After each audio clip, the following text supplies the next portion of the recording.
গরমে যেমন ফুচকা, শীতের সন্ধ্যায় মজাদার রেসিপি হচ্ছে মোমো। আমার আজকের রেসিপি চিকেন মোমো। কোনো রকম স্টিমার ছাড়াই কিন্তু দুর্দান্ত স্বাদের এই মোমো ঘরেই বানিয়ে নিতে পারবে। সেই জন্য একটা বড় বাটিতে তুলে নিলাম এই কাপের 1.5 কাপ পরিমাণ ময়দা। এর মধ্যে স্বাদমতো নুন মিশিয়ে একটু একটু পরিমাণে জল দিয়ে খুব সুন্দর করে এটাকে মেখে নিতে হবে। তারপর হাতে কিছুটা পরিমাণ সাদা তেল দিয়ে খুব সুন্দর করে ময়দার ডালাটাতে মাখিয়ে আধ ঘন্টা ঢেকে রাখতে হবে। অন্যদিকে ছোট একটা মিক্সার গ্রাইন্ডারে 200 গ্রাম বোনলেস চিকেন, কয়েক কোয়া রসুন আর এক টুকরো আদা মিশিয়ে খুব সুন্দর একটা মিহি পেস্ট বানিয়ে একটা প্লেটে তুলে নিলাম। পেস্ট না বানিয়ে চিকেন কিমা করে নিলেও চলবে।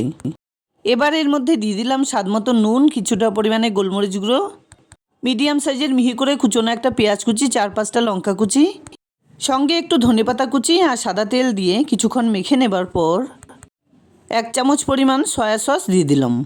আবারও চিকেনের সঙ্গে খুব ভালোভাবে সব কিছু একসঙ্গে করে মেখে নিতে হবে। সয়া সসে কিন্তু প্রচুর পরিমাণে নুন থাকে, তাই সেই বুঝেই নুনটা ব্যবহার করতে হবে। আধ ঘন্টা পর ময়দাটাকে আর একটু ভালোভাবে ঠেসে নিয়ে এর মধ্যে একটু ময়দা ছড়িয়ে আর একটু মেখে এর থেকে কয়েকটা লেচি কেটে নিতে হবে। তারপর বড় সাইজের একটা লেচি এভাবে তুলে নিয়ে একটু ময়দা ছড়িয়ে গোল করে এটাকে বেলে নিতে হবে।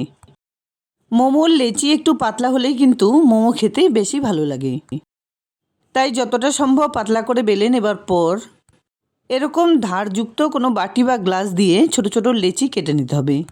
তারপর একটা লেচি এভাবে তুলে নিয়ে মাঝখানে চিকেনের পুর ভরে চারদিকে এভাবে একটু জল লাগিয়ে এরকম পেঁচিয়ে পেঁচিয়ে মোমোগুলোকে বানিয়ে নিতে হবে।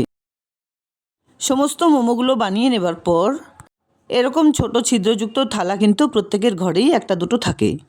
তাতে আমি আগে থেকে তেল ব্রাশ করে নিয়েছিলাম। অন্যদিকে একটা বড় কড়াইতে 2 গ্লাস পরিমাণ জল দিয়ে গরম হতে বসিয়ে দিয়েছিলাম। মোমো সহ সেই থালাটা কড়াইয়ের উপরে বসিয়ে দিয়ে ওপর দিয়ে একটু তেল ব্রাশ করে ঢেকে 5-6 মিনিট এভাবে স্টিমে রান্না করে নিয়েছি। 5-6 মিনিট পর চাটনি আর স্যুপ সহ মোমোগুলো সার্ভ করে দিলাম। রেসিপিটি ভালো লাগলে লাইক, শেয়ার, কমেন্টস করতে ভুলবে না প্লিজ। পুরো ভিডিওটা দেখার জন্য অসংখ্য ধন্যবাদ।